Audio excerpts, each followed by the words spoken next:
Und jetzt geht es um die Brutsschuhen. Früher kamen alle Kinder mit den Klumpen an der Schule. Das haben wir ja just all gehört.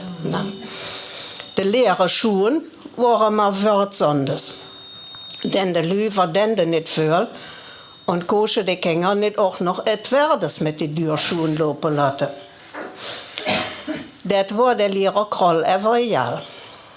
Wenn Turnstund war, verlangte er, dass die Kinder mit Schuhen und nicht mit Klumpen an der Schule kamen.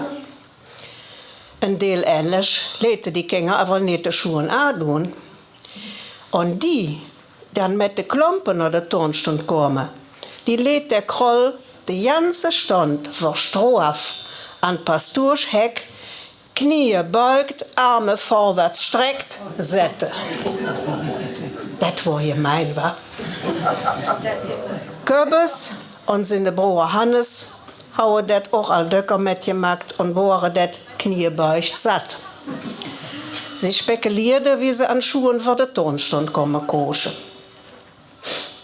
Eines Tages wollte die Frau von der Lehrer der Söldner übermachen. Und der Kroll schickte Köbes und Hannes, um seine Frau zu helfen. Bei dem Abräumen von Köbes in eine Ecke ein paar wette, hochgeriedete Damenstiefeletten. Das waren die Brutsschuhe von der Lehrer seine Frau, die bei ihr brullig getragen hat. Mit unschuldig Gesicht fragte Köbes der Kroll, der gerade ins Kieken kam. Sollen die auch mit weg?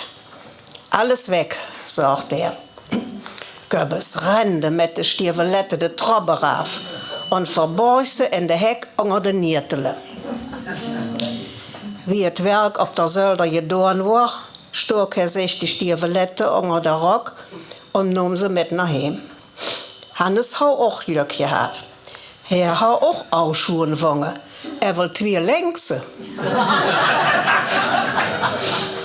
Wie het andere Tags de Turnstund aanvang, so hatte Köbes und Hannes nicht bei die Knie beugt men. Köbes hat die wette Stiefelette mit 36 Rielöcker an und Hannes sind 2 längste Schuhe. Bei het Antreten stong Hannes in die erste Rie und fiel auch fatz ab. Nach Kommando, riecht euch, hau her die rechte Pfotspitz, de Wiedner Bute storn.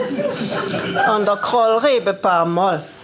Nimm die rechte Fußspitze mehr einwärts. Ma Hannes kosch mit seinen Schuhen nicht, wie er wohl.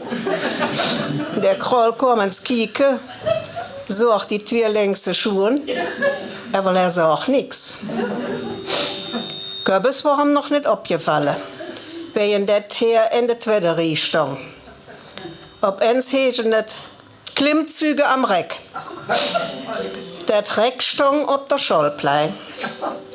Der Lehrer unterhielt sich rat mit einem Bur, der langs der Plei kam, über het Wehr, wie Köbes an der Rie kam. Wie der Kroll sich umdrehte, sah Herr Köbes mit der Brutstiefelette an het Reck hangen. Er kiekt 2 Mal und du drehte er sich um und griemelte vor sich hin. Köbes doch, lach du mal, ich brug wohl nicht mit Knie beugt an der Hekte Sette.